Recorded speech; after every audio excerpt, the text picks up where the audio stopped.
अस्सलामुअलैकुम dear student, आज हम देखने वाले हैं रियल नंबर का वर्ड प्रॉब्लम से रिलेटेड कुछ इंपॉर्टेंट क्वेश्चंस जो या तो एग्ज़ाम में पूछे जा चुके हैं या फिर उन क्वेश्चंस का एग्ज़ाम में पूछे जाने की बहुत ज़्यादा पॉसिबिलिटी है। वर्ड प्रॉब्लम में या तो हम आज एचसीएफ निकालेंगे या फिर एलसीएम निकालेंगे। उसी टॉपिक पे आज देख लिए word problem on HCF and LCM. अब एचसीएफ कैसे कब निकलेगा, एलसीएम कैसे निकलेगा या कब निकलेगा, सबसे इम्पोर्टेंट यही पार्ट हो जाता है। इस तरह के क्वेश्चन में आपको सोचना पड़ेगा कि ये जो क्वेश्चन दिया गया है इसमें हमें एचसीएफ निकालना है या फिर एलसीएम निकालना है। अगर आपको पता चल गया कि एचसीएफ निकालना है या फिर एलसीएम निकालना है तो आपका क्वेश्चन 90% सॉल्व हो गया, क्योंकि उसके बाद एचसीएफ निकालना या फिर एलसीएम निकालना बच्चों का खेल है। और आपके लिए तो बच्चों का खेल हमने बना के रखा है, क्योंकि एचसीएफ एलसीएम निकालने की बेस्ट से बेस्ट तरीका और फास्ट तरीका मैंने आपको बता के रखा है। अब पता कैसे चलेगा कि किसी क्वेश्चन का एचसीएफ निकलेगा या फिर एलसीएम निकलेगा? तो दोस्तों, जब भी आपको इस तरह का क्वेश्चन आए, वर्ड प्रॉब्लम से रिलेटेड कोई भी क्वेश्चन आए, तो उसको बार बार और ध्यान से पढ़िए। बार बार पढ़ने से आपका कॉन्सेप्ट क्लियर होगा, आपके माइंड में थोड़ा सा सेट होगा कि हमें इस क्वेश्चन में कहा क्या जा रहा है और करना क्या है। उसके बाद अब सबसे बड़ी प्रॉब्लम ये होगा कि हमें एचसीएफ निकालना है या एलसीएम। मान लीजिए क्वेश्चन में कहा क्या गया समझ में आ गया, लेकिन अब एचसीएफ निकलेगा या एलसीएम निकलेगा। कोई तो कहते हैं कि अगर क्वेश्चन में कहीं पे ग्रेटेस्ट लिखा हुआ है तो एचसीएफ निकाल देंगे और स्मॉलेस्ट लिखा हुआ है तो एलसीएम निकाल देंगे। लेकिन मैंने देखा है, मैंने कई बुक में देखा है, कई क्वेश्चन को करके देखा है, ये जो कॉन्सेप्ट है हर जगह काम नहीं करता है, कभी कभी ये गलत भी हो जाता है।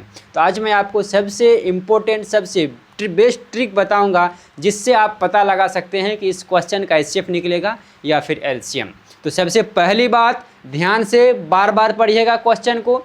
दूसरी बात, जो भी क्वेश्चन में वैल्यू दिया हुआ है, जैसे यहाँ पे 18 दिया हुआ है और यहाँ पे 12 दिया हुआ, ये दोनों वैल्यू है इस क्वेश्चन में और इसी पे बेस है ये क्वेश्चन। हमको पता लगाना होगा कि हमारा जो आंसर आएगा, जैसे यहाँ पे 18 है और 12 है, अब पता लगाना होगा हमको कि हमारा जो आंसर आएगा उसकी जो वैल्यू होगी इससे बड़ा होगा या फिर इससे छोटा होगा। अगर इससे बड़ा आएगा आ सकता है, अगर आपको लग गया कि इससे बड़ा आंसर आएगा तो आप निकालिएगा एलसीएम निकालिएगा। अगर बड़ा आने की संभावना है, आपको लग रहा है कि हमारा जो आंसर आएगा इससे बड़ा आएगा तो निकालिएगा एलसीएम। और अगर छोटा आए, आप मान लीजिए आपको लग गया कि नहीं, ये जो पूछा गया है ना इसमें क्वेश्चन में जो वैल्यू है उससे छोटा आंसर आएगा तो हम निकालेंगे एचसीएफ। बस सबसे बेस्ट कॉन्सेप्ट है यही पता लगा लीजिए, फिर आपका क्वेश्चन समझिए सॉल्व हो जाएगा। अब देखिए क्वेश्चन को हम पढ़ेंगे और फिर आपको बताते चलेंगे कि करना क्या है। कहा कि there is a circular path around a sport field. कहा कि एक वृत्ताकार रास्ता है एक फील्ड के चारों तरफ, ठीक। उसके बाद क्या कहा, Sonia takes 18 minutes to drive on round of the field. कहा कि सोनिया एक लड़की है जो उस सर्कुलर पाथ, चलिए हम बना देते हैं सर्कुलर पाथ, एक यहाँ पे बना देते हैं एक सर्कल। कहा कि सोनिया को इस सर्कल के चारों ओर एक चक्कर लगाने में टाइम कितना लग जाता है, 18 मिनट। तो सोनिया को टाइम लग गया 18 मिनट। याद रखिएगा आंसर आएगा मिनट में, क्योंकि क्वेश्चन आया है मिनट में। उसके बाद व्हाइल, जबकि Ravi takes 12 minutes for the same. मतलब जहाँ पे सोनिया को एक चक्कर लगाने में 18 मिनट का समय लगता है, वहीं पे रवि को एक पूरा चक्कर लगाने में 12 मिनट का ही समय लगता है। समझ में आया इतना? Suppose they both start at the same point. मान लीजिए कि दोनों यहाँ से चलना स्टार्ट किया, सोनिया भी और रवि भी। एट द सेम टाइम, एक ही टाइम पे एक ही जगह से, and go in the same direction, एक ही पॉइंट से एक ही समय पे और एक ही डायरेक्शन पे दोनों चलना स्टार्ट किया। कौन कौन? सोनिया और रवि। लेकिन सोनिया को पूरा चक्कर लगाने में 18 मिनट का टाइम लगता है, जबकि रवि को एक पूरा चक्कर लगाने में 12 मिनट। क्योंकि ये लड़का है तो लड़का जो थोड़ा फास्ट चलेगा ही, और लड़की है तो स्लो। खैर जो भी हो, सोनिया को 18 मिनट का समय लगता है एक पूरा चक्कर लगाने में, और रवि को एक पूरा चक्कर लगाने में 12 मिनट का समय लगता है। तो आपसे पूछा है कि after how many minutes will they meet again at the starting point. कहा कि कितने समय के बाद ये दोनों उसी जगह पे फिर से मिलेंगे। कितने समय के बाद, कहा कि कितने समय के बाद फिर वो दोनों एक ही जगह पे जहाँ से चलना स्टार्ट किया था, दोनों उसी जगह पे आके मिल जाएंगे। ये क्वेश्चन है। अब आपको सोचना है कि हमारा जो आंसर आएगा 18 और 12 से छोटा आएगा या फिर बड़ा आएगा, छोटा आएगा या फिर बड़ा आएगा। अब देखिए, एक पूरा चक्कर लगाने में सोनिया को 18 मिनट, एक पूरा चक्कर लगाने में रवि को 12 मिनट। अब अगर आप सोचोगे कि छोटा आंसर आएगा, छोटा आंसर मतलब HCF मान लीजिए, इस दोनों का HCF मान लीजिए 6 आएगा। तो अब आप बताइए, जब 18 मिनट उसको एक पूरा चक्कर लगाने में लगता है, तो अगर आंसर 6 लाइएगा तो 6 मिनट में कहाँ तक, यहीं तक आएगा ना। या फिर ये जो है लड़का को 6 मिनट में यहाँ तक आएगा, क्योंकि 12 मिनट में पूरा एक चक्कर तो 6 मिनट में आधा, और ये 18 मिनट में पूरा एक चक्कर तो 6 मिनट में यहीं तक आएगा ना। आप देखिए, ये यहीं पे है, ये यहीं पे है। लेकिन कहा कि आप बताइए how many minutes will they meet again, दोनों एक ही जगह पे मिलेंगे। अब फिर कहा कि स्टार्टिंग पॉइंट, अब स्टार्टिंग पॉइंट में यहीं पे है, इसको तो पहुंचना है यहाँ तक, इसको पहुंचना है यहाँ तक, हमने तो यहीं पे लाके छोड़ दिया। इसका मतलब ये हुआ कि HCF नहीं निकलेगा। जब HCF नहीं निकलेगा तो बताइए क्या निकलेगा, LCM निकलेगा। और LCM निकालने के लिए हमको क्या करना होगा, प्राइम फैक्टराइजेशन। चलिए 18 का प्राइम फैक्टर निकालिए, वैसे यहाँ पे वैसे भी निकाल सकते हैं। 2 से लगाएंगे 9 में, 18 में, तो 9 बार में 3 3 9। यहाँ लिखेंगे 2 की पावर 1 और 3 की पावर 2 हो गया। 12 का फैक्टर निकालिए, 2 से लगाएंगे 6 दूना 12, 2 से लगाएंगे 3 दूना 6, तो 2 की पावर 2 इंटू 3 की पावर 1 हो गया। अब LCM निकाल रहे हैं, हमने सोच लिया, हमको पता चल गया और कन्फर्म हो चुके हैं कि HCF तो निकलेगा ही नहीं, क्योंकि HCF में आधा चक्कर ही लगता है। LCM निकालना है, तो चलिए निकालिए LCM। किसका निकालना है, 18 का और 12 का। LCM of 18 and 12 is equal to, जब भी हम LCM निकालते हैं तो कॉमन फैक्टर की बड़ी वाली पावर लेते हैं। देखिए यहाँ भी 2, यहाँ भी 2, लेकिन 2 की पावर 1, 2 की पावर 2, बड़ा कौन हुआ, 2 की पावर 2, तो 2 की पावर 2 इंटू, यहाँ फिर कॉमन आता है 3 की पावर 1, 3 की पावर 2, बड़ा कौन, 3 की पावर 2, तो 3 की पावर 2 लेंगे। चलिए 3 की पावर 2 का मतलब 9 और 2 की पावर 2 का मतलब 4, यानी 9 चौक का कितना हो जाएगा, 36। और क्या 36 मिनट। इकाई भी आपको यूनिट भी देना पड़ेगा। यहाँ पे जो भी आंसर दीजिएगा उसका यूनिट भी आपको देना पड़ेगा। यूनिट का पता कैसे चलेगा, ये जो 18 था ये मिनट था, ये जो 12 था ये मिनट था, उसी का हमने LCM निकाला, तो ये भी क्या हो जाएगा, ये भी मिनट ही होगा। मतलब ये हुआ कि 36 मिनट के बाद, 36 मिनट जब होगा तब ये दोनों फिर इसी जगह पे पहुंच जाएगा। कैसे तो देखिए, सोनिया को 18 मिनट लगता है एक चक्कर लगाने में, तो एक चक्कर लगाएगी यहाँ से चलिए 18 मिनट, फिर एक चक्कर लगाएगी फिर 18 मिनट, तो 2 चक्कर लग गया 36 मिनट में। मतलब यहाँ तक पहुँचने में ये 2 चक्कर में, फिर ये जो सोनिया है यहीं पे 2 चक्कर में। अब देखिए इसको टाइम लगता है 12 मिनट और 36 मिनट तक चलना है, तो 12 मिनट में एक चक्कर लगाया 12 मिनट, 2 चक्कर लगाया 24 मिनट, 3 चक्कर लगाया तो 36 मिनट। मतलब सोनिया लगाएगी 2 चक्कर लगाएगी और रवि जो है 3 चक्कर लगाएगा, तो फिर उसी जगह पे पहुंच जाएगा। तो आपको ये सब कुछ नहीं करना है कि किसने कितना चक्कर लगाना है, बस आपको बताना है कि दोनों कितने टाइम के बाद फिर उसी जगह पे मिल जाएंगे, तो बस 36 मिनट। समझ में आ गई बात? चलिए आगे चलिए। अब देखिए क्या कहा जा रहा है, यहाँ पे कह रहा है कि in a school there are 2 section. कोई स्कूल है जिसमें 2 गो सेक्शन है, सेक्शन ए और सेक्शन बी। चलिए, एक है सेक्शन ए और एक है सेक्शन बी। क्लास 10 का मतलब क्लास 10 में सेक्शन ए है, सेक्शन बी है। There are 32 students in a section A. Section A में 32 स्टूडेंट है, सेक्शन ए में 32 स्टूडेंट्स। उसके बाद 36 students in section B. Section B में 36 स्टूडेंट्स हैं। ठीक, इतना समझ में आ गया। किसी स्कूल में कक्षा 10 में क्लास 10 में 2 सेक्शन है, सेक्शन ए में 32 स्टूडेंट्स और सेक्शन बी में 36 स्टूडेंट्स हैं। Determine the minimum number of books required for their class library so that they can be distributed equally among students of the section A और section B। कहा कि आप कम से कम आप बताइए कि कितने किताबों की ज़रूरत पड़ेगी उसके क्लास लाइब्रेरी में, ताकि जब सेक्शन ए वाला लाइब्रेरी में जाए या फिर सेक्शन बी वाला लाइब्रेरी में जाए तो सभी को बराबर इक्वल किताबें डिस्ट्रीब्यूट हो जाए, मिल जाए, पढ़ने के लिए मिले, ताकि वो पढ़ सके।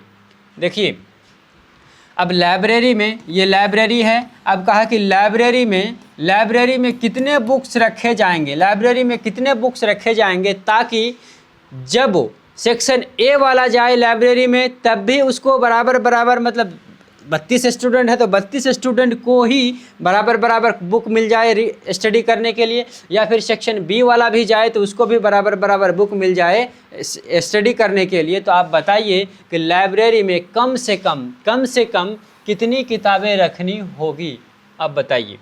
आप देखिए, अगर आप सोचोगे कि HCF निकलेगा मतलब इसकी वैल्यू इससे छोटी आएगी, 32 और 36 से छोटा। मान लीजिए चलिए मान लीजिए आप 4,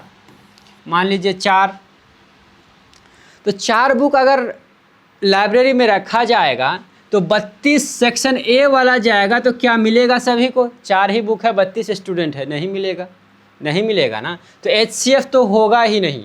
क्यों नहीं होगा? क्योंकि कम से कम अगर 36 अगर रखा जाएगा, 36 किताबें रखी जाएगी ना, तो जब बी वाला जाएगा तो सबको एक मिल जाएगी, लेकिन ए वाला जाएगा तो बच जाएगा एक किताब। या फिर अगर 32 बुक रखा जाएगा तो जब ए सेक्शन वाला जाएगा तो सबको एक मिल जाएगी, लेकिन जब बी वाला जाएगा तो फिर 4 किताबें घट जाएगी। मतलब ये हुआ कि यहाँ तो HCF निकालने की कोई बात ही नहीं है, मतलब HCF यहाँ नहीं निकालना है। जब HCF नहीं निकालना है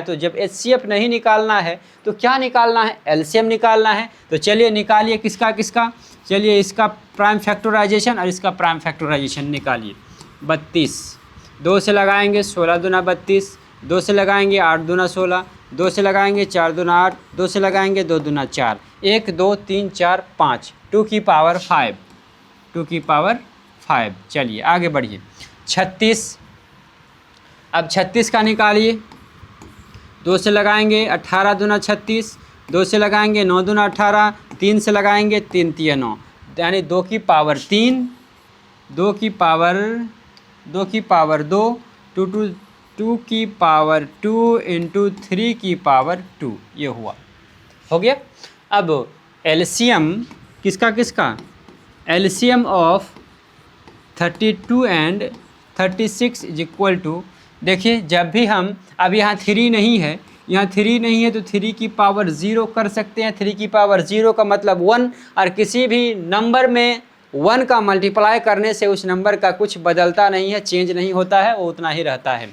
तो जब भी हम LCM निकालते हैं तो कॉमन फैक्टर की बड़ी वाली वैल्यू लेते हैं। यहाँ भी 2 और यहाँ भी 2, कॉमन आ गया 2, लेकिन यहाँ 2 की पावर 2, यहाँ 2 की पावर 5, बड़ा कौन? 2 की पावर 5, तो 2 की पावर 5 यहाँ पे लेंगे। उसके बाद यहाँ देखिए 3 की पावर 2 और 3 की पावर 0, बड़ा कौन? 3 की पावर 2, तो 3 की पावर 2 लेंगे यहाँ पे, 3 की पावर 2 बराबर। इसका मतलब क्या हुआ, 2 की पावर 5 का मतलब 32 और यहाँ पे हो जाएगा 9, यानी 32 इंटू 9 गुना कीजिए। 9 दूना 18, एक बचा कैरी का, और 9 तिया 27 और एक 28। तो आंसर आया कितना, 288। मतलब लाइब्रेरी में 288 बुक्स आपको रखना पड़ेगा, तभी दोनों सेक्शन में से कोई भी सेक्शन अगर जाएंगे तो उनको बराबर बराबर बुक डिस्ट्रीब्यूट किया जाएगा और कोई खाली नहीं बैठेगा। अब कहिएगा कैसी, तो देखिए मान लीजिए, मान क्या लेंगे, 288 आंसर आया। मान लेते हैं सेक्शन ए वाला जाएंगे लाइब्रेरी में, तो सेक्शन ए में कितने हैं, 32 हैं। अब डिवाइड करेंगे तो 2 से काटेंगे तो 16 दूना 32, और 2 से काटेंगे तो 2 का ही 2, 4 दूना 8, 4 दूना 8, 2 से काटेंगे तो 8 बार में, 2 से काटेंगे तो 7 दूना 14, 2 दूना 4, 8 का ही 8, 8 लम 72। मतलब सभी को 9 बुक्स मिलेंगे। 9 बुक लेके ये सभी सेक्शन ए वाले स्टडी कर पाएंगे। अब 36, जब सेक्शन बी वाले जाएंगे तो आप डिवाइड करके देख लीजिएगा, 288 में 36 से भागा करके देखिएगा, जो आपको भागफल आएगा उतनी किताबें सब लेके आराम से पढ़ सकेंगे और कोई खाली नहीं बैठेंगे, और ना ही बुक एक्स्ट्रा बच जाएंगे और ना ही बुक घटेंगे। चलिए अब क्या है देख लेते हैं।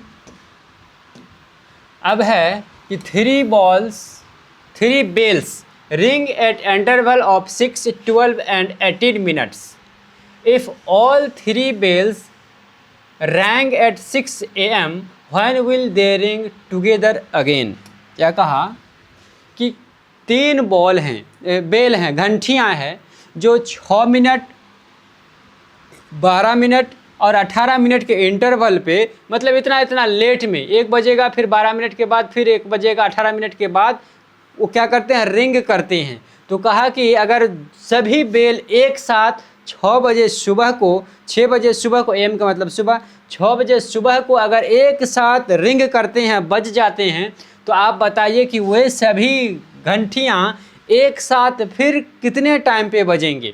आपके पास इतना सारा ऑप्शन दिया हुआ है, AM PM में आंसर दिया हुआ है, आपको पता लगाना है। अब देखिए 6, 12 और 18, अब HCF तो निकलेगा नहीं, क्योंकि HCF तो इससे छोटा वाला वैल्यू यानी 6, यानी 6 मिनट के बाद तो हो ही नहीं सकता है, क्योंकि 6 मिनट के बाद किसी भी तरह से सभी एक साथ बजेंगे नहीं, क्योंकि ये तो 12 मिनट के बाद बजेगा ही, ये 18 मिनट के बाद बजेगा। HCF निकालेंगे तो 6 मिनट आंसर आएगा, जो कि गलत हो जाएगा। मतलब LCM निकालना होगा। किसका LCM निकलेगा 6 का, LCM निकलेगा 12 और 18 का, यानी 6, 12 और 18 का LCM निकाल के जितना टाइम होगा उतना टाइम के बाद ये घंटियाँ फिर से एक साथ टंग टंग बजना स्टार्ट करेगा। तो चलिए निकालिए, यहाँ 2 गुना 3 6 हो गया, 12 होता है 2 का स्क्वायर गुना 3, 2 दूना 4 तिया 12 हो जाएगा। 18 होगा 9 दूना 18, यानी 2 गुना 3 की पावर 2। देखिए 9 दूना 18, 3 चौके 12, 3 दूना 6। चलिए निकालिए LCM ऑफ किसका 6, 12 एंड 18 बराबर, देख लीजिए, यहाँ कुछ नहीं तो 1, यहाँ कुछ नहीं तो 1, यहाँ कुछ नहीं तो 1, यहाँ कुछ नहीं तो 1। जब भी हम LCM निकालते हैं तो कॉमन फैक्टर की बड़ी वाली वैल्यू, कॉमन 2 यहाँ भी 2, यहाँ भी 2, यहाँ भी बड़ी वाली 2 पर पावर 2, तो 2 की पावर 2, और फिर यहाँ देखें 3 की पावर 1, 3 की पावर 1, 3 की पावर 2, तो यहाँ से लेंगे हम 3 की पावर 2 बराबर 3 की पावर 2 का मतलब, इसका मतलब कितना हुआ 9, और 2 की पावर 2 का मतलब 4, 9 चौके 36।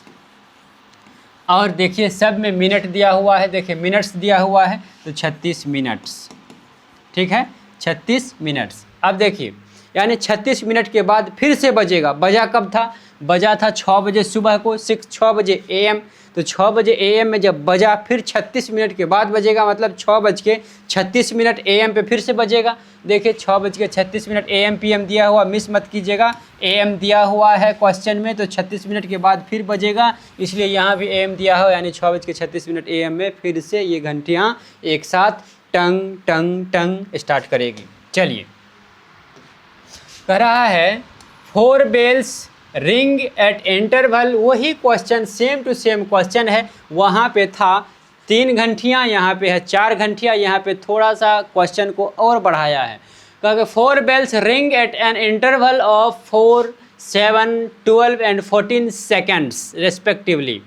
मतलब एक बजता है 4 मिनट के बाद, एक बजता है, मतलब एक बार बजा फिर 4 सेकंड के बाद बजेगा वो, फिर दूसरी वाली जो घंटे एक बार बजेगा, फिर 7 मिनट के बाद वो टंग, फिर 12 मिनट के बाद तीसरी घंटी टंग, फिर 12 मिनट के बाद टंग, फिर 12 मिनट के बाद टंग, उसके बाद और एक जो चौथी वाली घंटी है वो भी एक बार बजेगा, एक बार बज गया, फिर 14 मिनट के बाद फिर बजेगा, फिर 14 मिनट के बाद फिर बजेगा, फिर 14 मिनट के बाद। तो पहली वाली 4-4 मिनट के बाद, 4-4 सेकंड के बाद, दूसरी वाली 7-7 सेकंड के बाद, तीसरी वाली 12-12 सेकंड के बाद, और चौथी वाली 14 सेकंड के बाद वो टंग टंग टंग टंग करती है। तो कहा इफ़ दे 4 bells, अगर वे सभी घंटियाँ, चारों घंटियाँ begin to ring at 12 o'clock, अगर वो सभी घंटियाँ बजना शुरू करती है एक बार 12 बजे, ठीक। When will they next ring together and how often will they do so in the next 14 minutes? क्या कहा, अगर सभी एक बार बजना शुरू कर देते हैं 12 बजे, सभी एक साथ बजते हैं, तो बताइए कि वे सभी घंटियाँ एक साथ कब बजेगा, और आप बताइए कि 14 मिनट में वो सभी घंटियाँ कितने बार टंग टंग टंग टंग टंग टंग करेगी, कितने बार बजेगी। 2 क्वेश्चन है इसमें। तो फिर वही बात है कि एलसीएम निकलेगा। आपको आइडिया लग गया होगा ना कि एलसीएम ही निकलेगा। तो किसका 4 का एलसीएम, 4 और 7, 12 और 14। चलिए सब का प्राइम फैक्टर निकालिए। तो 2 की पावर 2 4 होता है, 7 की पावर 1, और उसके बाद 2 की पावर 2 इंटू 3 की पावर 1। देखिए 2 दूना 4 3 12, और 2 की पावर 1 इंटू 7 की पावर 1 14 हो जाएगा, ठीक है। यहाँ देखिए 2 3 नहीं है, तो 2 की पावर 0 और 3 की पावर 0 कर देते हैं। यहाँ भी 2 है, 3 की पावर 0 और 7 की पावर 0। यहाँ पे क्या है, 7 नहीं है तो 7 की पावर 0, यहाँ पे 3 नहीं है तो 3 की पावर 0। मतलब सब में बराबर कर दिए, 2 3 7 2 3 7 2 3 7 2 3 7 सब में कर दिए, ताकि कॉमन लेने में आसानी हो। वैसे नहीं दीजिएगा तब भी हो जाएगा, बस आपको इजी से समझाने के लिए हम ये 0 वाला खेल खेल रहे हैं, अब बाकी कुछ नहीं है। अब देखिए एलसीएम ऑफ किसका 4, 7, 12 and 14 is equal to common factor की बड़ी वाली वैल्यू। देखिए 2 की बात करें तो 2 की पावर 1, 2 की पावर 2, 2 की पावर 2, 2 की पावर 0, बड़ा कौन 2 की पावर 2, तो 2 की पावर 2।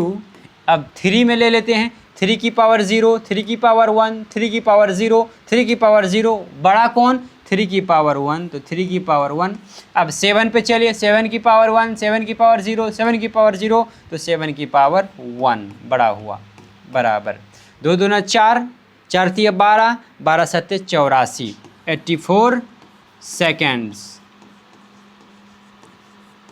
अब कहिएगा ये सेकंड्स कहाँ से आया, तो देखिए क्वेश्चन में दिया हुआ है सेकंड, दिया हुआ है ना, तो इतना सेकंड, क्या इतना सेकंड, मतलब 84 सेकंड के बाद चारों घंटियाँ फिर से एक बार टंग टंग टंग करेगी। मतलब 84 सेकंड के बाद सभी घंटियाँ फिर से एक बार बजेगा। तो कहा कि व्हेन विल दे, कब वे रिंग बजेंगे टुगेदर, एक साथ, मतलब कितने टाइम के बाद, कितने टाइम पे। 12 बजे बजा था, अब कितना टाइम पे बजेगा आप बताइए। तो 84 सेकंड हुआ ना तो 84 सेकंड में आप बताइए, 84 सेकंड में मिनट कितना होगा, 60 प्लस 14, 60 प्लस 14 नहीं 24, तब ना 84 होगा, 60 प्लस 24।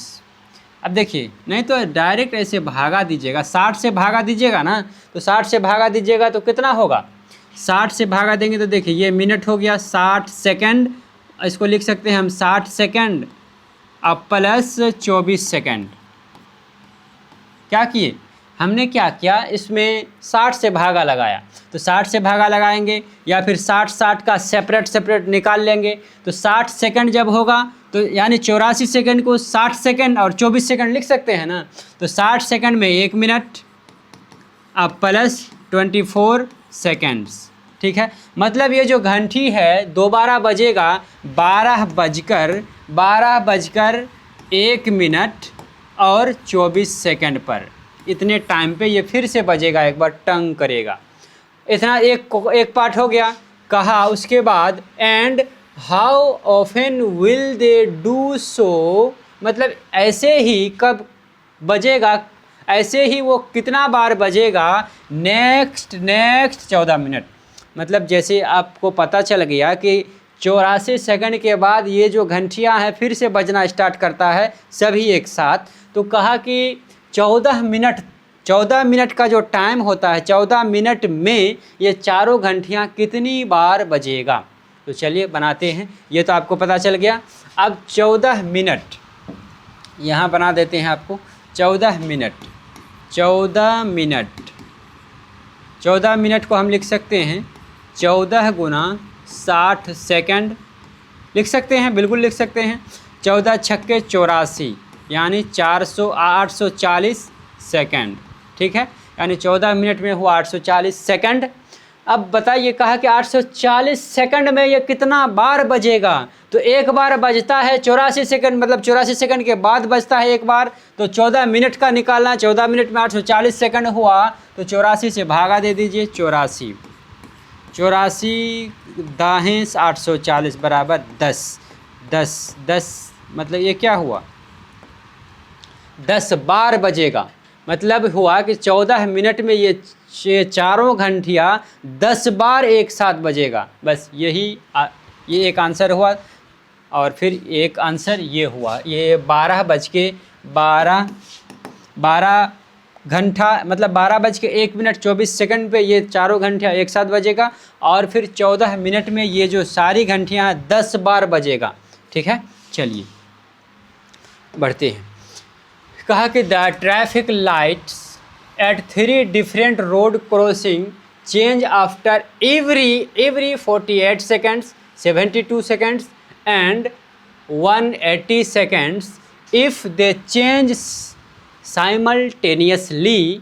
मतलब एक साथ 7 बजे सुबह, अरे 7 AM मतलब 7 बजे सुबह ही ना। At what time will they change together next. देखिए ट्रैफिक लाइट होता है ना, ट्रैफिक जो लाइट होती है, इस तरह से ट्रैफिक लाइट जो होती है, कहा कि 3 गो लाइट है जो चेंज होता है। कब? एक लाइट चेंज होता है हर 48 सेकंड पे।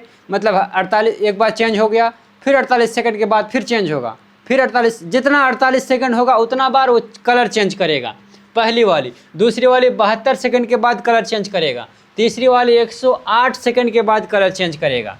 तो कहा कि if they change simultaneously eight 7 AM, अगर ये सभी 7 बजे सुबह को एक साथ कलर चेंज करता है तो आप बताइए कि at what time will they change together next. कहा कि कितने बजे ये सारी घंटियाँ फिर से एक साथ कलर चेंज करेगा। तो आपको करना क्या है, आपको करना है इसका निकाल देना है एलसीएम निकाल दीजिएगा। जो भी आएगा उतना सेकंड, और उतना सेकंड का मतलब 7 बज के उतना सेकंड। बहुत बड़ा आएगा तो मिनट में कर दीजिएगा, मिनट सेकंड दोनों आएगा तो 7 बज के उतना मिनट उतना सेकंड, समझे। अरे मान लीजिए आपका आंसर आया, जैसे अभी आया था 84 सेकंड आया था ना। तो 84 सेकंड में कितना होगा, 1 मिनट होगा और 24 सेकंड होगा। तो 7 बजे स्टार्ट किया था तो फिर कै बजे कहा है, तो फिर कै बजे, यानी फिर बजेगा 7:01 में। तो इसी तरह से आपका आंसर आएगा। जो भी आएगा एलसीएम निकाल लीजिएगा, फिर मिनट सेकंड को मिनट में चेंज कर दीजिएगा तो बस। और फिर जितना आएगा टाइम उसको साथ में ऐड कर दीजिएगा। फिर 7 बजे उतना टाइम पे ये सभी घंटियाँ एक साथ बजना स्टार्ट करेगा।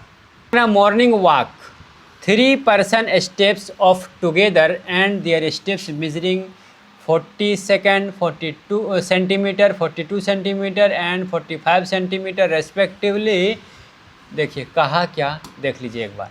मॉर्निंग वॉक, सुबह में जो चलते हैं ना, सुबह में जो हम लोग चलते हैं morning walk 3 person step of together, 3 लोग एक साथ चलना स्टार्ट करते हैं, ठीक है। अब कहा एंड देयर स्टेप्स मेजरिंग, उसका जो कदम की जो दूरी, कदम होता है ना, अरे स्टेप्स मतलब कोई बड़ा बड़ा कदम करके चलेगा, कोई छोटा छोटा ऐसे चलेगा, कोई बड़ा चलेगा। तो किसी का कदम हुआ मान लीजिए, अरे यार मान लीजिए किसी की कदम इतना बड़ा है, किसी का कदम इतना बड़ा है, किसी का कदम बस इतना बड़ा है। तो 3 लोग हैं, सभी के कदम का जो डिस्टेंस होता है अलग अलग होता है ना। तो पहला आदमी का 40 सेंटीमीटर, दूसरे का 42 सेंटीमीटर और तीसरे का 45 सेंटीमीटर है कदम, वो जो उसका जो कदम होता है। और ये क्वेश्चन NCERT एग्जाम्पलर से हमने लिया है। कहा कि what is the minimum distance each should walk so that each can cover the same distance and complete steps. कहा कि आप बताइए कि तीनों कम से कम कितना दूरी तय करेगा, कम से कम कितना दूरी तय करेगा कि सभी के द्वारा बराबर दूरी तय किया जाए, और सभी जो है, सभी का जो ये है ना कदम की जो, जैसे मान लीजिए कि कोई 10 कदम चले, कोई 5 कदम चलेगा, कोई 10 कदम चलेगा, कोई 20 कदम चलेगा। तो कहा कि और सभी का जो कदम की डिस्टेंस है, किसी का छोटा है, किसी का बड़ा, किसी का ज़्यादा है। कहा कि आप बताइए ये तीनों लोग जो चलना स्टार्ट किया है, तो कम से कम कितना समय, कम से कम कितना दूरी तय करने के बाद, ये तीनों मान लीजिए यहाँ से चलना स्टार्ट किया हुआ है, तो कम से कम कितना समय के बाद ये सभी यहाँ पे पहुँच जाएंगे, और सभी का जो कदम है, सभी का जो स्टेप है वो कंप्लीट भी हो जाएगा। ऐसा नहीं है कि जिसका मान लीजिए कि 10 सेंटीमीटर कदम की दूरी है तो वो मतलब 5 सेंटीमीटर करेगा, यानी आधा कदम या फिर 1.5 कदम। ऐसा नहीं है कि पूरा कदम भी हो जाएगा। और फिर कितना मिनिमम डिस्टेंस होगा तो वो आप बताइए। समझ में आई बात? कहा कि आप मिनिमम डिस्टेंस बताइए जिस डिस्टेंस पे ये सभी उस डिस्टेंस को कवर करें, सभी उसी डिस्टेंस को कवर करें, और सभी का जो कदम है, सभी का जो स्टेप है कंप्लीट भी हो जाए। ऐसा नहीं कि किसी का 5.5 कदम हो, किसी का 10.5 कदम हो, किसी का 20.5 कदम हो, या 20.25 ऐसा नहीं है। सभी का कदम कंप्लीट हो जाना चाहिए। किसी का 10 यानी राउंड फिगर में आना चाहिए। मान लीजिए किसी का 10 कदम हो, किसी का 20 कदम हो, किसी का 40 कदम हो, तो वो लेकिन सभी एक ही जगह पे पहुंच जाना चाहिए, सभी के द्वारा सेम डिस्टेंस तय किया जाना चाहिए। तो वो मिनिमम डिस्टेंस क्या होगा वो बताइए। तो क्या निकलेगा, HCF या LCM? जब कदम की दूरी इतनी छोटी है तो अगर HCF निकालेंगे तो इससे छोटा आएगा। इससे छोटा मतलब आधा कदम के बाद थोड़ी कोई मिल जाएगा। या फिर देखिए अगर HCF निकालेंगे ना तो इस सब से छोटा ही वैल्यू आएगा। छोटा वैल्यू आएगा ना, छोटा वैल्यू अगर आएगा तो किसी का आधा ही कदम होगा, किसी का आधा से कम कदम होगा। तो ऐसा थोड़ी है कि आधा कदम के बाद सभी एक जगह मिल जाएंगे, मतलब LCM निकलेगा। तो निकालिए LCM किसका 40 यानी 40, उसके बाद 42, उसके बाद 45। चलिए LCM निकालते हैं। LCM निकालने के लिए पहले प्राइम फैक्टर निकालेंगे। 40 में लगाइए 20 दूना 40, 20 में लगाइए 2 से, 10 दूना 20, 10 में लगाइए 2 से, 5 दूना 10, तो 2 की पावर 3, 3 को 2 हो गया, तो 2 की पावर 3 इंटू 5 की पावर 1, 5 की पावर 1। उसके बाद 42 का निकालिए यहाँ पे 42, 2 से लगाएंगे 21 दूना 42, 3 से लगाएंगे 3 7 21, 2 की पावर 1, 2 की पावर 1 इंटू 3 की पावर 1 इंटू 7 की पावर 1। ठीक, 45 का निकालिए। चलिए यहीं पे निकालते हैं 45। तो 3 से निकालेंगे 15 3 45, 3 से निकालेंगे 3 5 15, 3 की पावर 2 और 5 की पावर 1, 3 की पावर 2 इंटू 5 की पावर 1। यहाँ 2 नहीं है तो 2 की पावर 0 अपने हिसाब से दे देते हैं। ठीक है, चलिए अब देखिए 7 इसमें नहीं है तो आप दे सकते हैं 7 की पावर 0, यहाँ दे सकते हैं 7 की पावर 0। इसमें 5 नहीं है तो 5 की पावर 0 आप दे सकते हैं। अपने हिसाब से नहीं दीजिएगा तब भी होगा, वो आपको अच्छे से पता है। अब निकालेंगे LCM of 40, 42, 45 is equal to क्या होता है। जब भी हम LCM निकालते हैं तो कॉमन फैक्टर की बड़ी वाली वैल्यू 2 यहाँ भी, 2 यहाँ भी, 2 यहाँ भी। बड़ा वाला वैल्यू किस में? 2 की पावर 0, 2 की पावर 1, 2 की पावर 3, तो बड़ा हुआ 2 की पावर 3 इंटू 3 की बात करें 3 की पावर 2, 3 की पावर 1, और यहाँ 3 नहीं है तो आप दे सकते हैं 3 की पावर 0। तो 2 है, एक है और 0 है, तो बड़ा वाला वैल्यू हुआ 3 की पावर 2 इंटू 5 देख लीजिए, 5 की पावर 1, 5 की पावर 1, 5 की पावर 0, तो 5 की पावर 1 ही बड़ा हुआ। 7 की पावर 0, 7 की पावर 0, 7 की पावर 1, तो 7 की पावर 1 ही बड़ा होगा। अब निकालिए यहाँ से 2 दूना 4, दूना 8, यहाँ हो गया 9, तो 8 लम 72 हो गया, इधर हो गया 72, इधर हो गया 35, 7 पंचे 35। चलिए 72 को 35 से गुना कीजिए, 5 दूना 10, कैरी का 1 बचा, 5 7 35 और 1 36, ठीक है। उसके बाद 3 दूना 6 हुआ और 3 7 21 हुआ। चलिए जोड़िए 0, यहीं पे लिख देते हैं 0, और 6 6 12 के 2 हासिल 1 और 1 2 और 3 5, उसके बाद 2 25 20 सेंटीमीटर, ठीक है। 25 20 सेंटीमीटर या फिर 25 मीटर 20 सेंटीमीटर भी आप कह सकते हैं। ये हुआ सेंटीमीटर, 2520 सेंटीमीटर ये हुआ आंसर। मतलब क्या हुआ? मतलब ये कि 2520 सेंटीमीटर जब तय किया जाएगा तीनों के द्वारा, तो तीनों का कदम कंप्लीट हो जाएगा। अब पता कैसे चलेगा कि कंप्लीट हो ही जाएगा? 2520 में 40 से भागा लगाइए, कितना कदम चलेगा? पहला वाला आदमी पता चल जाएगा। 42 से भागा लगाइए, दूसरा वाला का पता चल जाएगा। 45 से भागा लगाइए, तीसरा पर्सन कितना कदम चलेगा वो पता चल जाएगा। यानी ये डिस्टेंस है, इसी डिस्टेंस में सभी के द्वारा जो कदम कंप्लीट किया जाएगा वो पूरा कंप्लीट हो जाएगा। किसी का आधा, किसी का 1.5 कदम नहीं होगा, सभी का पूरा कदम हो जाएगा। और किसका कदम कितना होगा? तो 40 से भागा लगाइएगा तो पहला वाला आएगा, 42 से भागा लगाइएगा इसमें तो दूसरा वाला का कदम पता चलेगा, 45 से भागा लगाइएगा इसमें तो तीसरा वाला कितना कदम जाएगा वो भी पता चल जाएगा। लेकिन इसमें कहा नहीं है कि किसने कितना कदम चलना है, बस कहा कि डिस्टेंस बताइए, मिनिमम डिस्टेंस बताइए, कम से कम दूरी कितना तय करेगा कि सभी के द्वारा जो चला गया कदम है वो कदम कंप्लीट हो जाएगा। चलिए आगे चलिए। कहा कि a seminar is being conducted by an education organisation. कहा कि एक एजुकेशन ऑर्गेनाइजेशन के द्वारा एक सेमिनार को कंडक्ट किया जाना है। मतलब क्या? सेमिनार किया जाना है किसके द्वारा? एजुकेशन ऑर्गेनाइजेशन के द्वारा। हेयर, जहाँ the participants will be educator, वहाँ पे जो पार्टिसिपेंट जो हिस्सा लेंगे वो एजुकेटर होंगे। हमारी तरह कोई टीचर होंगे या फिर मतलब एजुकेटर समझ सकते हैं किसी भी तरह से, मतलब एजुकेशन को प्रोवाइड करने वाले लोग वहाँ पे पार्टिसिपेंट होंगे, हिस्सा लेंगे। Of different subjects, different subject के एजुकेटर आएंगे। मैथ के आएंगे, साइंस के आएंगे, इंग्लिश के आएंगे, हिंदी के आएंगे, वो तो बताया जाएगा किसके आएंगे, ठीक है। The number of participants in Hindi, English and mathematics are 60, 84 and 108। मतलब क्या हुआ कि जो हिंदी वाला रहेगा वो 60 गो रहेगा। मतलब हिंदी वाला टीचर, ऐसे समझिए आसान भाषा में, हिंदी वाले टीचर रहेंगे 60 गो, उसके बाद इंग्लिश वाले रहेंगे 84 गो, और हमारे तरह मेरी तरह मैथ वाले रहेंगे 108। इतना कहा, क्वेश्चन में इतना कहा गया। अब फिर और क्वेश्चन का 2 पार्ट है।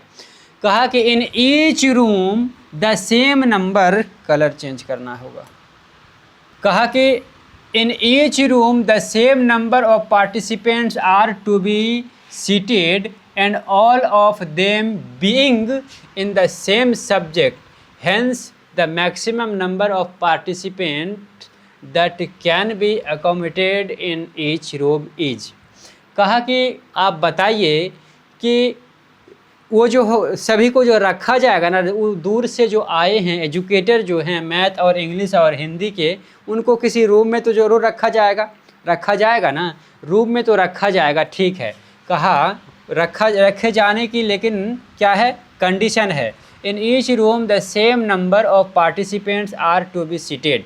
मतलब जिस रूम में रखा जाएगा ना, सेम अगर हिंदी का टीचर है तो सिर्फ हिंदी का टीचर ही रहेंगे, मैथ के टीचर है तो सिर्फ मैथ के ही टीचर रहेंगे, और बराबर बराबर सभी रूम में रहेंगे। कहा कि जिस रूम में भी रहेंगे ना, अगर 10 मैथ के टीचर है तो इस रूम में भी 10 टीचर मैथ के, इस रूम में भी मैथ के 10 टीचर, इस रूम में भी मैथ के 10 टीचर, इस रूम में 10 टीचर हिंदी के, इस रूम में 10 टीचर हिंदी के, तो इस रूम में भी 10 टीचर हिंदी के। इस तरह से आपको उस रूम में क्या करना है, बैठाना है। तो कहा कि hence the maximum number of the participant that can B accommodated in each room. तो आप बताइए कि एक रूम में मैक्सिमम कितने लोगों को बैठाया जा सकेगा। लेकिन कंडीशन क्या है, कंडीशन ये है कि मान लीजिए ये रूम है ना, तो इसमें जब आप मान लीजिए आप हिंदी वाले को बैठाइएगा, तो ऐसा नहीं है कि इस रूम में जितना हिंदी वाले को बैठाइएगा इसमें भी उतना ही रहेगा, इसमें भी उतना ही रहेगा, इसमें भी उतना ही रहेगा। ये ऐसा क्वेश्चन है। अगर इसमें 10 हिंदी के टीचर है तो इसमें भी 10, इसमें भी 10, इसमें भी 10। अगर इसमें 10 मैथ के हैं तो इसमें भी 10 मैथ के ही होंगे, इसमें भी 10 मैथ के ही होंगे। ऐसा नहीं कि मैथ वाला अलग बैठेगा और साइंस वाला अलग बैठेगा और हिंदी वाला अलग बैठेगा, मतलब सभी अलग ही बैठेगा सभी। ऐसा नहीं कि इसमें 2 गो मैथ का 2 गो हिंदी का और 3 गो इंग्लिश का, ऐसा नहीं है। कहा कि जहाँ पे बैठेंगे सिर्फ एक ही तरह के टीचर बैठेंगे और जितना बैठेंगे सभी रूम में उतने ही बैठेंगे। अगर एक रूम में आपने 10 बैठाए हैं तो दूसरे में भी 10, तीसरे में भी 10, इस तरह का कंडीशन है। तो हम सबसे पहले क्या करेंगे, इसका HCF निकालेंगे। जब इसका HCF निकालेंगे ना तो पता चल जाएगा कि एक रूम में कितने लोग बैठ पाएंगे। अगर LCM निकालेंगे, LCM तो निकालना ही नहीं, क्योंकि अब LCM क्यों नहीं निकलेगा। देखिए कहा कि लोग तो इतने ही हैं ना, 60 हैं, उसके बाद 84 हैं और 108 लोग, इतने सारे लोग हैं और इन्हीं लोगों को रूम में बैठाना है, रूम में। तो आप बताइए कि एक यहाँ पूछा है कि कम से कम एक रूम में कितने लोगों को रखा जाए, तो LCM निकालेंगे तो इससे बड़ा आ जाएगा। तो क्या एक रूम में लोग तो इतने ही हैं, इससे ज़्यादा लोग कहाँ से लाएंगे आप, ज़्यादा लोग तो आएंगे ही नहीं। अरे भाई 60 लोग हैं हिंदी के टीचर, 84 लोग हैं इंग्लिश के टीचर और 108 लोग हैं मैथ के टीचर, और इनको किसी रूम में बैठाना है। और कहा गया है कि जिस रूम में आप बैठाइएगा ना, एक ही तरह के टीचर को बैठाइएगा, मतलब जिस रूम में हिंदी को बैठाइएगा उसमें इंग्लिश वाले को नहीं बैठाइएगा, एक कंडीशन। दूसरा कंडीशन है कि जितना बैठाइएगा एक रूम में उतना ही सभी रूम में बैठाइएगा। अगर 10 करके डालिएगा, जैसे आप मान लीजिए आप लोग 20 लोग कहीं गए घूमने के लिए, सभी ने रूम का किराया बराबर दिया, और मान लीजिए जितना भी रूम आपने लिया तो आप लोग कहोगे ना कि सभी रूम में बराबर बैठते शिफ्ट हो जाते हैं। अगर ऐसा होगा किसी में 2 किसी में 10, तो जो लोग 10 होंगे वो लोग क्या रेडी हो जाएंगे, कहेगा हम लोग भीड़ में नहीं रहेंगे, तू लोग 2 रहेगा, हम लोग 10 क्यों रहेंगे। तो यही कंडीशन है कि किसी के साथ नाइंसाफ़ी ना हो, अन्याय ना हो, इसीलिए कहा गया है कि सभी रूम में बराबर मैक्सिमम को ही हमको रखना है। तो आप बताइए कि इतने टीचर हैं तो एक रूम में हम कितने टीचर को रखें, मैक्सिमम टीचर को एक रूम में कितना रखा जाए। मतलब आप बताइए कि एक रूम में हम कितने टीचर को रखें कि सभी बराबर चले जाए। ऐसा नहीं है कि किसी रूम में 10 चला गया मैथ का, किसी रूम में 9 चला गया मैथ का, किसी रूम में 8 चला गया मैथ का, ऐसा नहीं है। हर रूम में बराबर हो और हर रूम में एक ही सब्जेक्ट के एजुकेटर हों। तो इसके लिए हम क्या करेंगे, HCF निकालेंगे। तो चलिए किसका 60, 84 और 108 का HCF निकालते हैं। 60, 84 और 108। चलिए कलर चेंज करते हैं एक बार। 60, 84, 108। चलिए निकालिए, HCF निकालेंगे तो प्राइम फैक्टर पहले 60 2 से लगाएंगे 30 बार में, 2 से लगाएंगे 15 बार में, 3 से लगाएंगे 5 बार में, 2 की पावर 2 और 3 की पावर 1 और 5 की पावर 1, 2 की पावर 2 इंटू 3 की पावर 1 इंटू 5 की पावर 1, 84 का निकालिए। 2 से लगाएंगे 4 दूना 8, 2 दूना 4, 2 से लगाएंगे 21 दूना 42, 3 से लगाएंगे 3 7 21, 2 की पावर 2, यहाँ भी हो जाएगा 2 की पावर 2 और 3 की पावर 1 इंटू 7 की पावर 1 हो गया।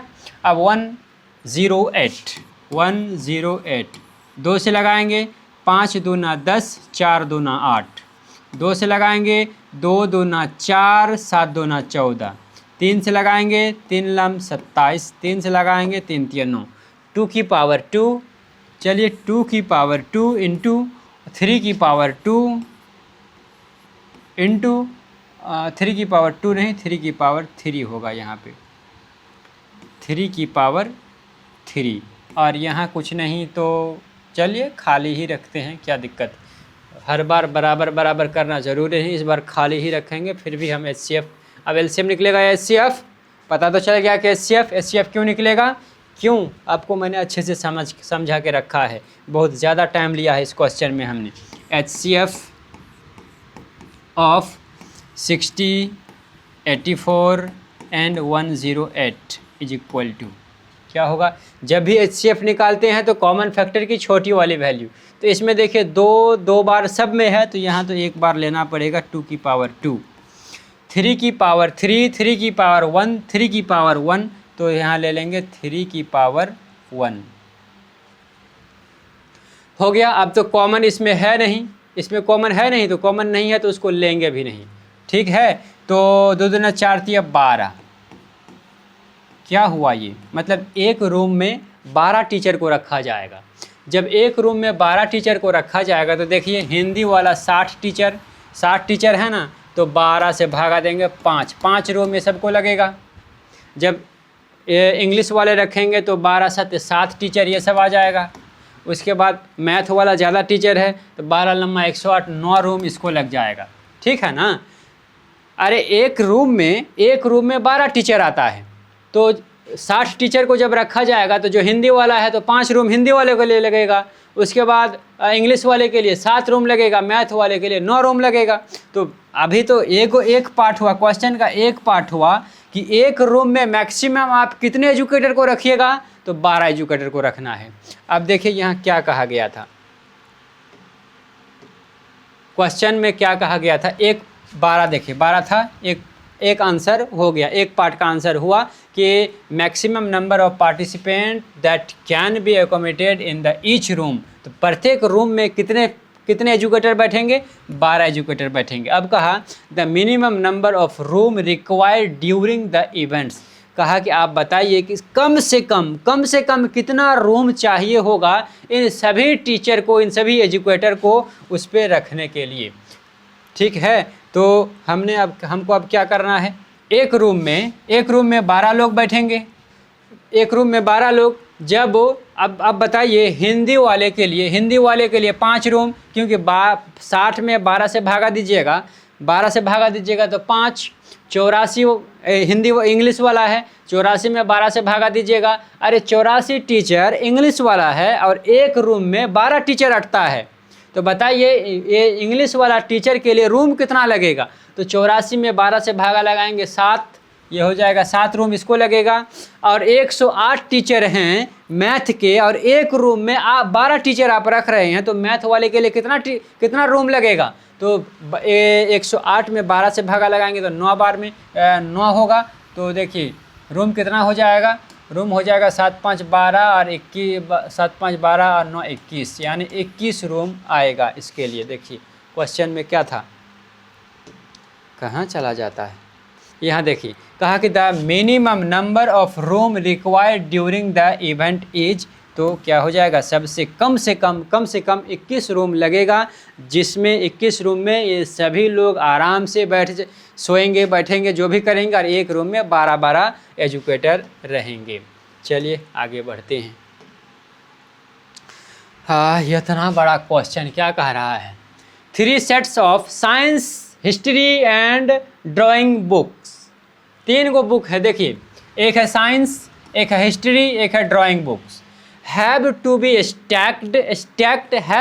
स्टैक्ड को ढेर लगाया जाना है, मतलब ये जो बुक है ना इसका ढेर लगाया जाना है। इन सच वे, इस तरह से दैट की all the books are store topic wise, मतलब सभी बुक को टॉपिक वाइज के हिसाब, टॉपिक के हिसाब से स्टोर करना है। स्टोर करेंगे तो ढेर लगा के स्टोर करेंगे। जब आप किताब खरीदने जाते हैं तो देखिएगा ढेर लगा रहता है सभी बुक्स का, और एक जगह पे एक ही तरह का बुक, दूसरी जगह पे दूसरी तरह की बुक, ताकि ढूंढने में आसानी हो, वही करना है। Topic wise and height of each stack is the same, कहा कि सभी बुक को इस तरह से ढेर लगाना है कि सभी जो बुक की जो ढेर होगी, सभी जो बुक की ढेर होगी, देखिए ढेर, इस क्वेश्चन को अच्छे से समझिएगा। जैसे ये एक ढेर हुआ, दूसरा ये एक ढेर हुआ, तीसरा एक ये ढेर हुआ, चौथा एक ये ढेर हुआ, पांचवा एक ढेर हुआ। कहा कि इस तरह से ढेर लगाया जाना है, ढेर लगाया जाना है। मान लीजिए देखिए ना, ये इसमें बुक रखा हुआ इस तरह से, इसमें बुक रखा हुआ इस तरह से, इसमें बुक रखा हुआ इस तरह से, इसमें इस तरह से बुक रखा हुआ, इसमें इस तरह से, इस तरह से, इस तरह से बुक रखा हुआ है। ठीक, इतना समझ में आ गया।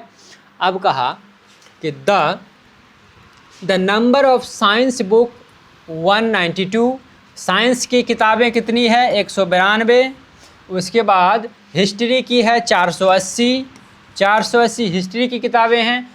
और फिर है ड्राइंग की है 672, ड्राइंग की 672 किताबें हैं। अज्यूमिंग दैट, मान के चलिए कि that the books are of the same thickness, कहा कि मान के चलिए, अज्यूम कीजिए कि सभी किताबों की जो मोटाई है ना वो बराबर है। इतनी मोटाई है तो सभी जो मैथ के हैं, किसके किसके हैं, जो साइंस के हैं, जो हिस्ट्री के हैं, ड्राइंग के हैं, सभी की मोटाई इतनी इतनी है। ऐसा नहीं कि कोई इतनी है, कोई इतनी है, कोई इतनी है, ऐसा नहीं है। सभी किताबों की जो मोटाई है वो सेम है। ठीक है ने। अब आगे क्या कह रहा है, thickness. Determine the number of stack of science, history and drawing books, कहा कि आप बताइए determine the number of stacks, कितने ढेर होगा, ढेरों की संख्या बताइए कि साइंस की कितने ढेर होंगी, उसके बाद हिस्ट्री की कितनी ढेरें होंगी, और ड्राइंग बुक्स की कितनी ढेरें होंगी। समझ में आई? इस तरह से ढेर लगाया जाना है, ढेर लगाया जाना है। मान लीजिए ये हो गया साइंस की ढेर, ये हो गया ड्राइंग की ढेर, ये हो गया, और क्या था एक हिस्ट्री की ढेर। तो इस तरह से होगा तो 2 ढेर होगा इसका, 2 ढेर होगा इसका, 2 ढेर होगा इसका। लेकिन कंडीशन है, ये जो ढेर आप लगाइएगा ना, सभी ढेर की ऊंचाई, सभी ढेर की ऊंचाई बराबर होना चाहिए, क्योंकि इतने ही ऊंचाई पे सभी को रखना है। ऐसा नहीं कि कोई ढेर इतना ऊंचा, कोई ढेर इतना ऊंचा, कोई ढेर इतना ऊंचा, सभी ढेर की ऊंचाई बराबर बराबर होना चाहिए। तो आप बताइए कि कितना ढेर ड्राइंग बुक का, कितना ढेर हिस्ट्री का, और कितना ढेर साइंस का लगेगा, बताइए। चलिए बता ही देंगे। अब आप बताइए ढेर कितना लगेगा। इसके लिए एचसीएफ निकालेंगे या फिर एलसीएम निकालेंगे, ये आप बताइए। एचसीएफ निकालेंगे या फिर एलसीएम निकालेंगे, एचसीएफ या एलसीएम। उससे पहले हम इसको डिलीट करते हैं। अब देख लेते हैं क्या क्या है। 192 बुक्स है साइंस की, उसके बाद 480 बुक है हिस्ट्री की, उसके बाद है 672 है ड्राइंग की। अब आप एक बात सोच के देखिए कि एचसीएफ निकलेगा या एलसीएम निकलेगा। अगर एलसीएम ढेर लगाना है, बुक तो इतना है, ढेर लगाएंगे, तो आप बताइए बुक जो होगा वो ज़्यादा होगा या ढेरों की संख्या ज़्यादा होगी। अरे बुक मान लीजिए 50 कलम है, 5 ढेर बनाना है, तो 5 ढेरों में कलम की संख्या, ढेर की संख्या ज़्यादा या कलम की संख्या ज़्यादा। जैसे ही ढेर लगाइएगा तो ढेर छोटा होगा, ढेरों की संख्या, ढेरों का जो नंबर होगा वो छोटा होगा। इतना है, इतनी किताबें हैं। अब सभी किताबों का ढेर लगाना है, तो आप बताइए ढेरों की संख्या क्या इससे ज़्यादा हो जाएगी? कभी नहीं होगी, क्योंकि इन्हीं बुक का ढेर लगाना, एक ढेर में मैक्सिमम बुक रखने की बात कर रहा है। तो ढेरों की संख्या अगर ढेरों की संख्या बुक की संख्या से ज़्यादा तो कभी नहीं होगी ना। तो फिर ढेर कैसे लगेगा? वो बिखेर दो पूरे में। अगर बिखेर भी दोगे तो सभी को जोड़ने के बाद उतना ही बिखेर पाओगे ना। मतलब क्या हुआ कि एचसीएफ निकलेगा। एचसीएफ पहले निकालिए, फिर पूरा कॉन्सेप्ट आपका क्लियर होगा। 192 2 से लगाएंगे तो 18 2 9 2 9 18 और 6 2 9 12। 2 से लगाएंगे 4 2 9 8 8 2 9 16 48 2 9 96। 2 से लगाएंगे 2 2 9 4 4 2 9 8। 2 से लगाएंगे 12 2 9 24। 2 से लगाएंगे 6 2 9 12 2 से लगाएंगे, 3 दूना 6, बस 3 से लगाएंगे एक बार में। 1 2 3 4 5 6, 2 की पावर 6, 2 की पावर 6 इंटू 3 की पावर 1, 3 की पावर 1। चलिए बहुत बढ़िया, चलो इसको मिटाओ। उसके बाद है 480। अब इसमें क्या करना है, फिर 2 से लगाइए, 2 दूना 4, 4 दूना 8 और 0, फिर 2 से लगाएंगे, 2 1 2, 2 दूना 4 और 0, 2 से लगाएंगे 60 दूना 120, 2 से लगाएंगे 30 दूना 60, 2 से लगाएंगे 15 दूना 30, 3 से लगाएंगे 3 5 15। चलिए क्या हुआ, क्या हुआ, 1 2 3 4 5, 2 की पावर 5, यहाँ 2 की पावर 5 इंटू 2 की पावर 5, 1 2 3 4 5, 3 की पावर 1, 5 की पावर 1, 3 की पावर 1 इंटू 5 की पावर 1 हो गया। अब फिर क्या है, 672, 672, 2 से भागा लगाइए, 2 से भागा लगाएंगे, 2 3 6 और 36 दूना 72 होता ही है ना। 2 से लगाइए, 2 1 2, 2 1 2, 3 के पास 1 बचा, 12 13 बन गया, 2 छक्के 12, 2 8 16। चलिए 2 से लगाइए, 8 दूना 16, 4 दूना 8, 2 से लगाइए, 2 से लगाइए तो 4 दूना 8, 2 दूना 4, 2 से लगाइए तो 21 दूना 42। अब 3 से लगाएंगे तो 3 7 21, 2 कितना मरतबा, 1 2 3 4 5 मरतबा। 2 की पावर 5 इंटू 3 की पावर 1, 7 की पावर 1, 3 की पावर 1 और 7 की पावर 1। चलिए इसको अभी डिलीट कर दो। अब निकालना है HCF। चलिए HCF of 192 480 672 is equal to, जब भी HCF निकालते हैं तो कॉमन फैक्टर की छोटी वाली वैल्यू लेते हैं। कॉमन फैक्टर देखिए 6, 2 की पावर 6, 2 की पावर 5, 2 की पावर 5, छोटा वाला 2 की पावर 5, तो 2 की पावर 5 इंटू 3 की पावर 1, 3 की पावर 1, 3 की पावर 1, इससे छोटा तो है ही नहीं ना, तो यही ले लेंगे क्योंकि सभी में सेम है। 3 की पावर 1, अब 7 की पावर 1 इसमें है, इसमें नहीं है, 5 इसमें है, इसमें नहीं है, तो वो तो कॉमन आया ही नहीं, उसको लेंगे क्यों, जब एलसीएम निकालेंगे तब ना लेंगे। चलिए यहाँ देखिए, 2 की पावर 5, 2 दूना 4 दूना 8 दूना 16 दूना 32 गुना 3। चलिए 32 गुना 3, 32 गुना 3, 3 दूना 6 और 3 3 9, 96, 96। अच्छा ये 96 हुआ क्या, 96 क्या हुआ, ये 96 जो हुआ ना, मतलब एक ढेर में इतने बुक्स आएंगे। चलिए इसको लिखिए बुक्स, इतने ढेर, इतना एक ढेर में इतनी किताबें, कितना ढेर ये पता नहीं चला अभी। अब कहा कि अब बता, assuming that books are of the same thickness determine the number of stack of science history. हाँ कहा कि अब आप बताइए कि ये तो हो गया कि एक ढेर में इतनी किताबें, लेकिन क्वेश्चन में क्या कहा कि आप बताइए नंबर ऑफ स्टैक, ढेरों की संख्या, साइंस की, हिस्ट्री की और ड्राइंग की, मतलब साइंस के बुक की कितनी ढेर, उसके बाद हिस्ट्री की कितनी ढेर और ड्राइंग की कितनी ढेर, आप बताइए, ये आप बताइए। तो एक ढेर में इतना, एक ढेर में 96 किताबें आती है, और देखिए साइंस कितने हैं, 192, साइंस SCIENCE, साइंस 192।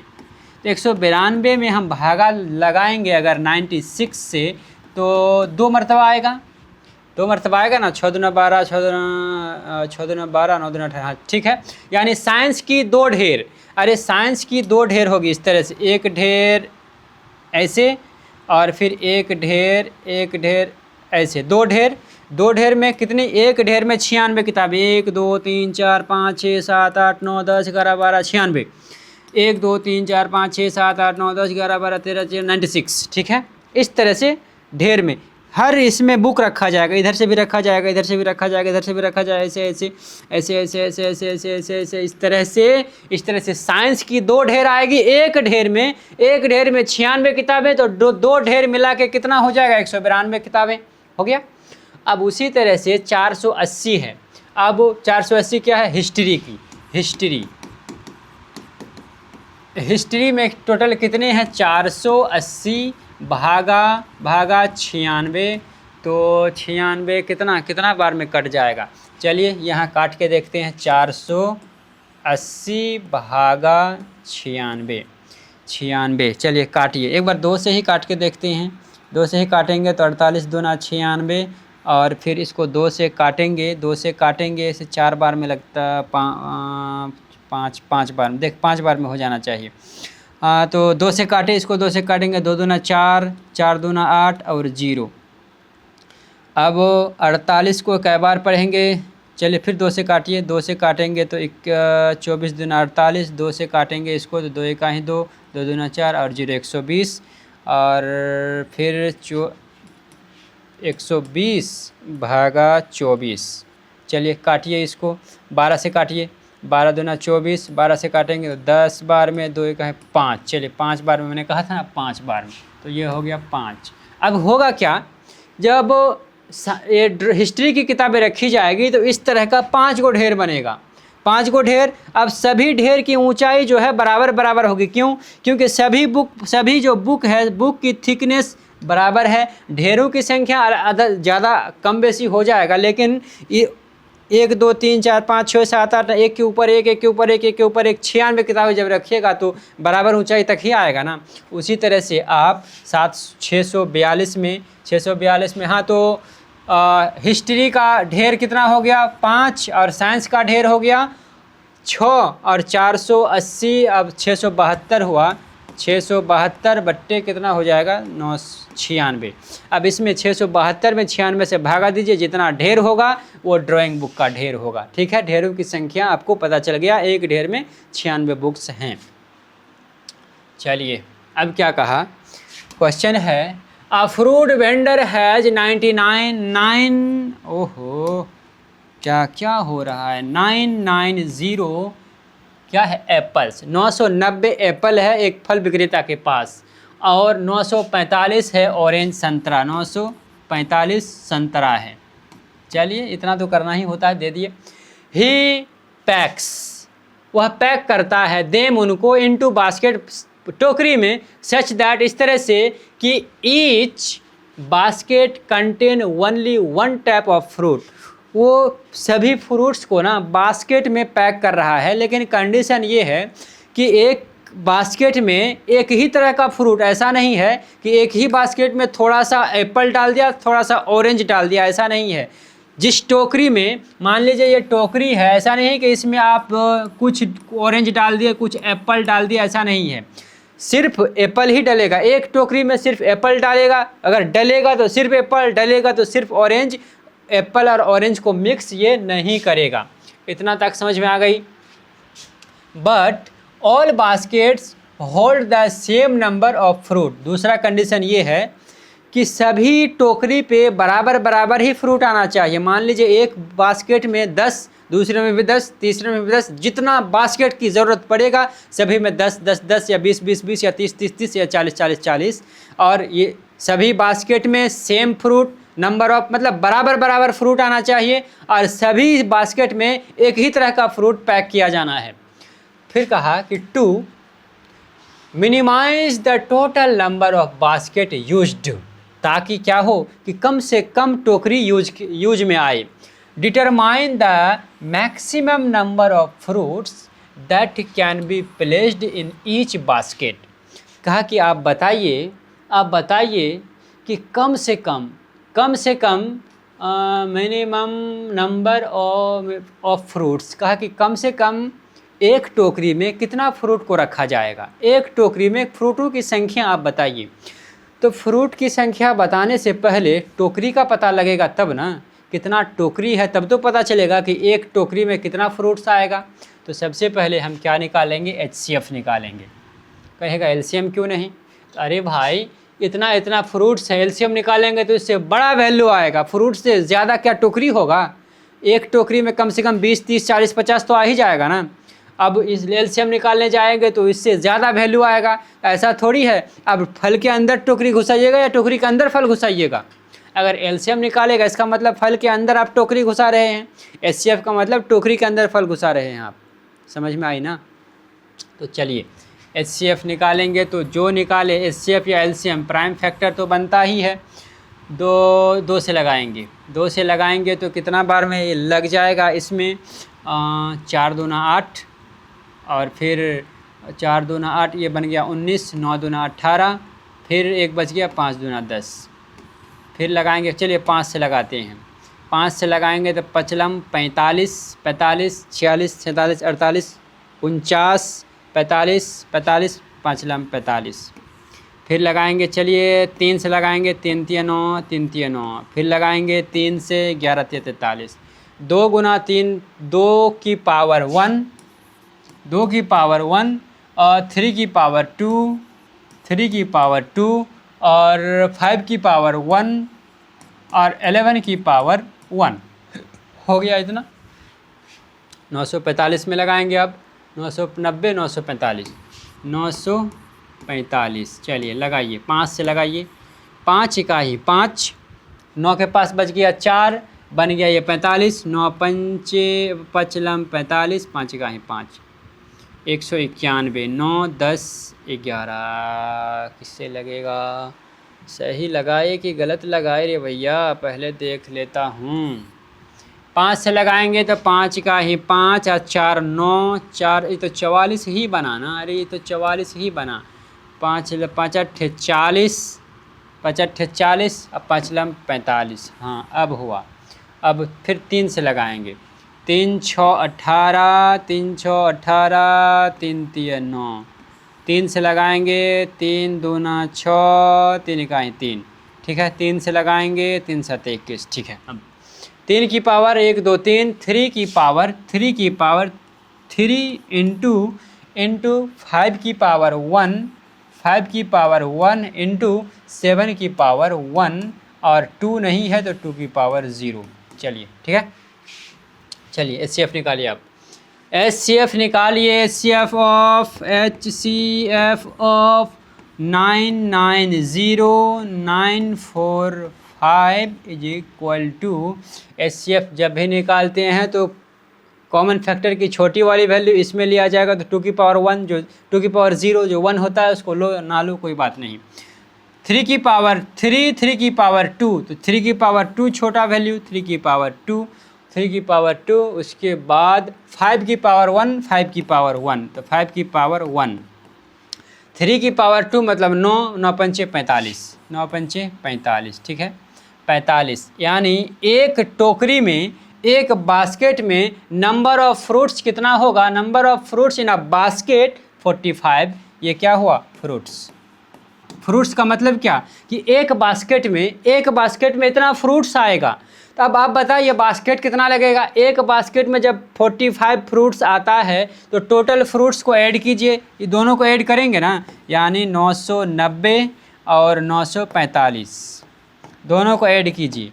5 और 9 4 13 के 3 हासिल 1, 9 9 18 और 1 19, 1935 टोटल फ्रूट्स हैं। और एक फ्रूट्स एक बास्केट में 45 फ्रूट्स आता है तो टोटल बास्केट कितना हो जाएगा?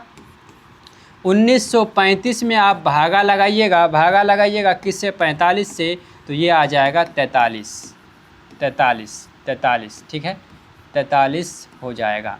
टोटल 43 बास्केट लगेगा और एक बास्केट में 45 फ्रूट्स आएगा।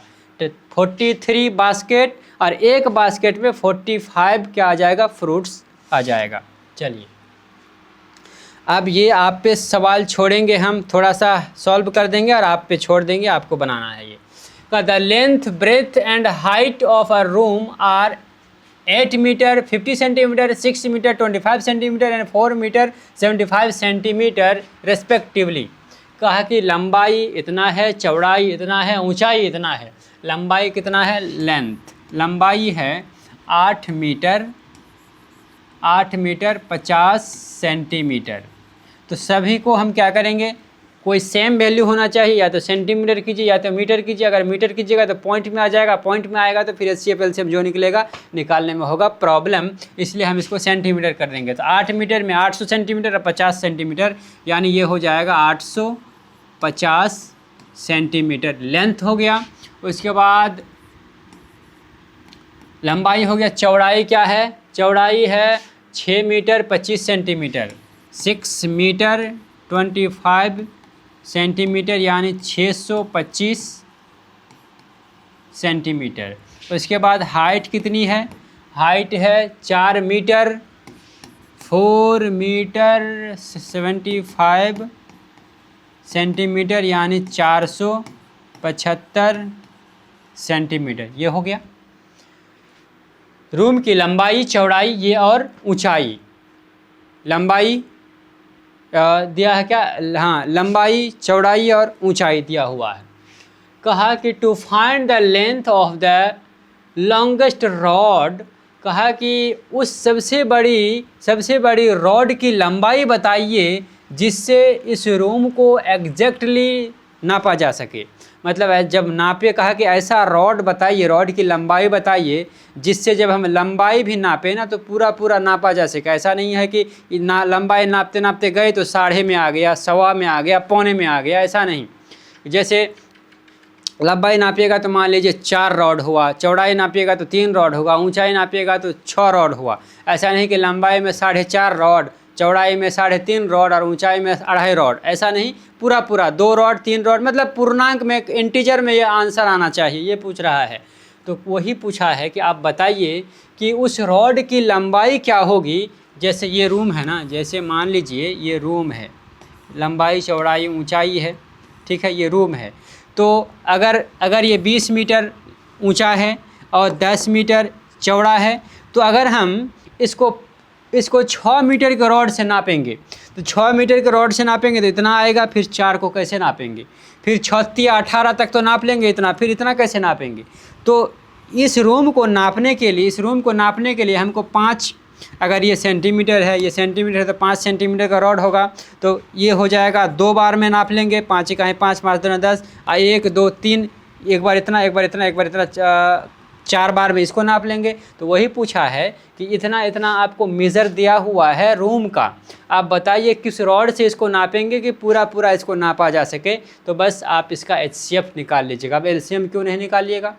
अरे भाई LCM निकालिएगा तो रूम की तो इससे ज़्यादा वैल्यू आएगा, LCM निकालिएगा। आप बताइए कि एक रूम को नापने के लिए जिसकी लंबाई है 850 सेंटीमीटर, उसको नापने के लिए क्या 1000 सेंटीमीटर का रॉड लेकर आइएगा? नापिएगा कैसे? नहीं नाप पाइएगा ना। तो इसका HCF निकालिएगा।